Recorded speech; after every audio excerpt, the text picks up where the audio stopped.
Thursday against UConn, Sunday against Kentucky. And Coach Harper has joined us to take questions from the media. If you would, use the hand raise feature, and we'll call on you for those questions. First question, please. We'll take one from Teresa Walker. Kellie, good afternoon. A year ago when you all played against Connecticut, had a lead at halftime, and then they took over coming out of half. What's the difference now for your team, maybe being able to better handle a game against a third-ranked UConn? Yeah, I think we're a better basketball team overall. I think we have grown. Everybody's a year older, a little bit more mature. I think we've had some pretty good games this year. We've been excited about. So, I'm hoping that the experience that we've had in the last year will help us. Gino said yesterday that right now this isn't really a rivalry, that he doesn't sense much interest or outside interest in it the way obviously it used to once upon a time. What has to happen to make it a rivalry again? And is it pretty much all on the Lady Vols side to win games and get it back to that level that it used to be? I think, obviously I can't speak to his opinion, but we're really excited about Thursday and, really looking forward to the game. I think a lot of people are. I think people are looking at this as a big game and should be a lot of fun. I think a lot of people worked hard to make this a big game for women's basketball nationwide. And I think it's good to have those games in our sport. I think it's really good. People tune in and people watch, and hopefully they'll do so on Thursday. Vince.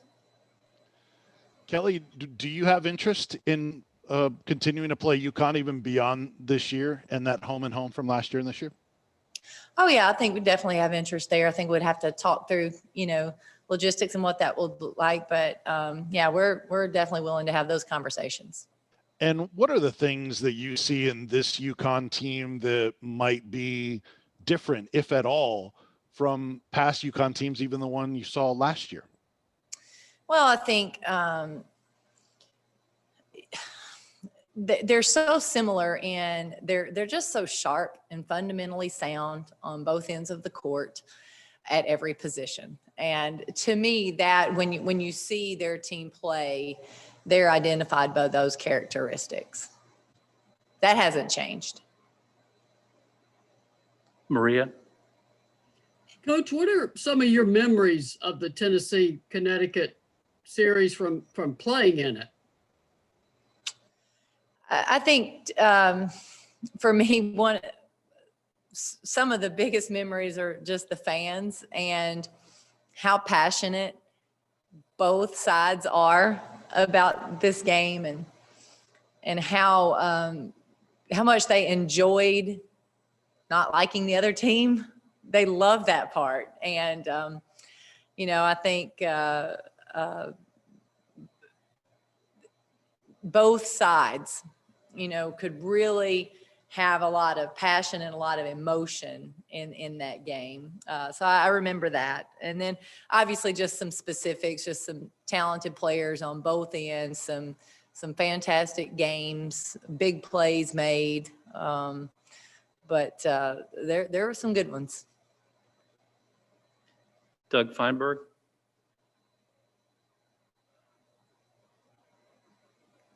I'm curious if you can just talk a little bit about the bigger picture of the We Back Pat and the movement, and how sort of this is the crowning game of the whole week, and just what it means to be part of it again, obviously with Tennessee and playing the old rival in UConn. Well, I think, this is a really important week for women's basketball, and for us to remember Pat's legacy and to honor her legacy, and obviously continue to raise awareness for the foundation. And, it's just to have this game for nationwide viewership really enhances that. People are going to tune in, and hopefully the foundation can be benefited by that. She meant so much to women's basketball, period. And across the nation, even beyond women's basketball. She meant so much to so many people, and it is really important, in my opinion, that we continue to keep her legacy alive and educate. You know, we're about to get to a point where we've got to educate young people on the history of our game. As one of her former players, she did that so well for us, and we want to make sure we do that well for the next generation. Michelle? Yeah, Coach, I guess that sort of leads into what I wanted to ask you, which is, I know it's when you're dealing with young people, you don't want to get too much away from just a game plan, but how much do you talk to your kids about the rivalry? Because I agree with you and I disagree with Gino. I think it's still a big deal, and I think everybody who watches women's basketball thinks it's a big deal. Do you talk to them about that, or is that maybe too much, information? Do you let them sort of figure that out on their own? Well, there's so much going on around the game that it's hard for them to get away from it. They see it, they hear it. There's a lot of talk about it. Young people are on social media. There'll be stuff on there, so they feel it, and I think they're pretty educated. We will talk about it a little bit, just to make sure that their education is actually accurate. I just think that still so many people tune in, and it was a big deal, and it really was great for women's basketball. It really was. And, so I think that's, people are going to tune in, and that's good for our sport. And when it comes to this series, is that something where, we asked Gino this the other day and he said he hasn't thought about it yet, but is that something where you and him talk about that in terms of continuing it? Is that sort of a coach to coach conversation?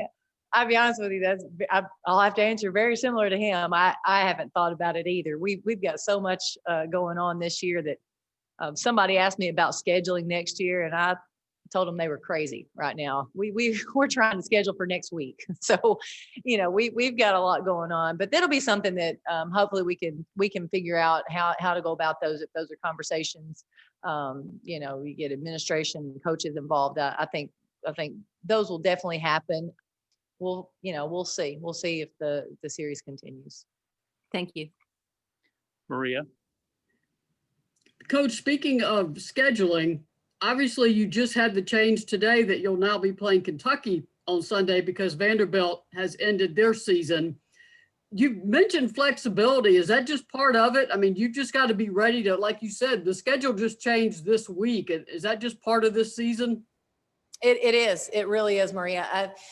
One thing that we had talked about, our team wants to play.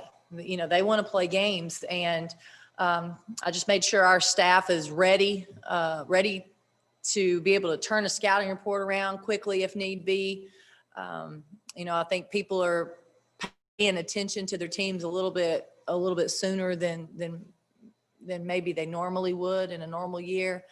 But our staff will have our players prepared, and they'll be excited about playing whoever our next opponent is. Ben? Coach, I don't know how much you've gotten into UConn with the players, given that the game is Thursday night, but after watching them and scouting them, what areas will you emphasize with your team?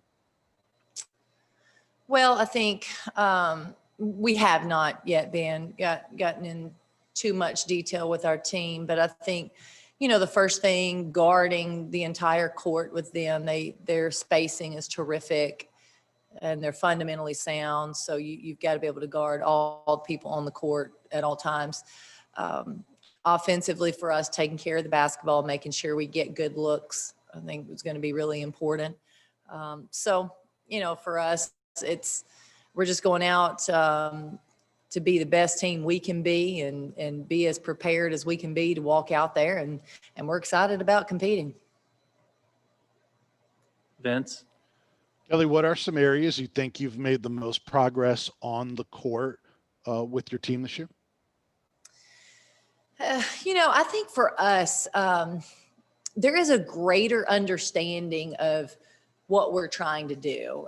Big picture, we have a better feel for each other and the goal and my play call or what our defensive goal is. I just think our players are able to play through more things this year because they just have better knowledge and better experience. I think that's been a big jump for us.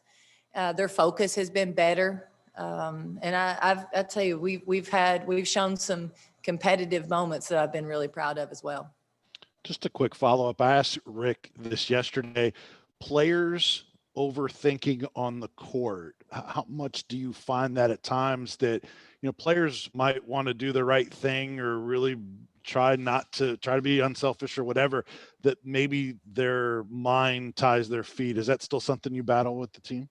Yeah, I think we battle that some. I do think we're better in that area this year than we were last year. I think we play through a lot more, a little bit easier this year. I think sometimes you just have players, they're just pleasers. They want to do the right thing. And so they start overthinking things and it slows them down and they're not able to play freely. And when you can get players who are thinking and playing freely, that's what you want. You turn them loose and you let them go and let them make plays. Maria? Coach, you mentioned the game atmosphere of Tennessee, Connecticut, and obviously Tennessee will not get to host a game atmosphere for that because of COVID-19. Is that one reason to keep the door open to continuing this series so that Tennessee fans and you and the team can experience what it was like to play in one of those games in that atmosphere? Well, it's been such a unique year. I don't know, how many things we're going to be able to make up from this year. That's going to be a big disappointment. It's like I said, it's such a big game. So many people are looking for it. We would have an incredible crowd here. They'd be loud, and we're just not going to be able to do that. So, I do hate that, but if we hopefully can get past COVID and maybe we can extend this, maybe we can have them back down here and have the environment that both teams deserve.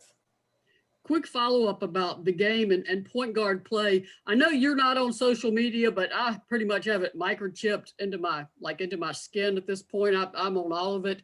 I saw some photos of you and Jordan Horston pregame. She was stretching, you had your arm around her, y'all were laughing. You know how important it is for the point guard to have a relationship with the head coach. Just how in year 2 is your relationship evolving with Jordan Horston? Well, it's really good. That was actually halftime, Maria. They got some shots. That was us at halftime, ironically, discussing the game and actually a practice, to be honest with you. So that's why I'm laughing. I think Jordan has really stepped her game up. I mean, she has really taken a big growth from last year to this year, and I'm so excited for her. And I think one thing that she does well that I really enjoy is she communicates well. She'll be on the court, she'll come over and ask me, what am I seeing? And I enjoy that communication. And I think you have to have that. She's calling a lot of shots out there when she's on the court, and she needs to know how I'm thinking and what I'm thinking. And we're in practice. We've been in practice a few times recently. In the middle of a drill, she is saying what we say. She is repeating the language that we have. It's a simple drill, and she's saying, hey, y'all, grab the ball with 2 hands. Very simple drill, but now we're starting to hear our coaching points come out of the players' mouths. And that's when you know you've taken a big step forward, when we're all trying to do the little things together. Teresa? You mentioned that the players are kind of like pleasers. How much of letting them play through stuff was the experience against Georgia last week, and how did you like the response against Alabama, a game that they had the lead and they held it that game? Yeah, I am a coach that I like our players to play through as much as possible. That especially that third quarter, it was broken up quite a bit. It felt a little choppy, so we couldn't really get a flow. I will say this, our team responded beautifully after the game. A really nice bounce back win at Alabama, an Alabama team that's been playing really well. So I thought our team's focus was really good. And, you have a lead at halftime, you come out against Alabama and it's the same. And our players had a different mentality. They had a different mindset and were able to close that game very differently. So proud of our team's response after the Georgia game. Maria? One last thing for me, you've been hopscotching with this schedule. You're at home, you're away, you're at home, you're away. That was set to set up again with going to Nashville, but now you've got 4 straight home games, assuming they all get played. Is that kind of nice to have a stretch at home? Yes, I think so. I think it's anytime you can stay home and play, I think it's good. When you're on the road, you have a lot of control over your players. You know where they're at. They're in the hotel. So when you go, it's just different. But I do like a home stand. I think it's you get maybe a little bit more rehab in, and do some different things and at home. And it'll be nice because we're starting classes up as well, so they can really be here, use the resources here on campus for their classes. But on the flip side, then at some point we may have some road games down the stretch, and if that's next game up, that's the next game up. Quick follow-up, since you mentioned classes, you guys just posted the second highest team GPA in program history. Just what do you attribute that to? I tell you what, first off, staff did an unbelievable job. Our staff from the Thornton Center that really monitors things academically, keeps our players on track. Really proud of their effort, because this is a tough time with COVID and online classes and how you have to stay up to date and current. The players have to communicate. So really proud of them. Also proud of my staff because I think our players know we emphasize the academic piece. Our players know that's really important. We talk about it. We're there to support our academic staff as much as possible. So I'm really proud about the Thornton Center, our staff, but extremely proud of our team. I am so proud of them. We saw some players be really competitive in the classroom, and they fought hard for some grades, and they were focused during a really tough time. So hats off to them. I'm really pleased. Really pleased. We'll conclude today with a question from Michelle. Yeah, Coach, obviously Tara, there was a big celebration when she, became the all-time leader, and Gino could pass Coach Summit tonight. And I know that can be painful in a lot of ways for Lady Vol fans, but I wonder if they could also look at it from this perspective. And if you do, it's been 9 years and these records are now just, she's getting past, if you will, but it also puts, I think, in a spotlight once again, her impact on the game. Do you sort of see it that way, that it's, it is still a celebration of what she accomplished? I do. I tell you, she set the bar really high, and it's taken coaches a long time to get there, and some really talented coaches, and congratulations to all those. But I think 2 things. One, it just is a reminder how much we miss her being out there and how much we wish she was still coaching. We all do. And I can't imagine if she were still coaching, like what was that number going to be? And, if she were still coaching, if she had that opportunity, she already set the bar so high. How could she put it even higher? But she would have. And I think that's something that I think of a lot. And then also, you know, anybody passing her does not diminish what she did. It does not drag her down. It does not take away anything from her and what she was able to do, because it wasn't about the numbers. It was about her legacy, and it was about who she was as a person and how she uplifted all of us to be better and to give us an opportunity that we have. That's what she was all about. She won a lot of games in the process, but her legacy is so much more than numbers. Thank you. Appreciate it. Thank you, Coach, and thank you for everyone for joining us today. Thank you, guys.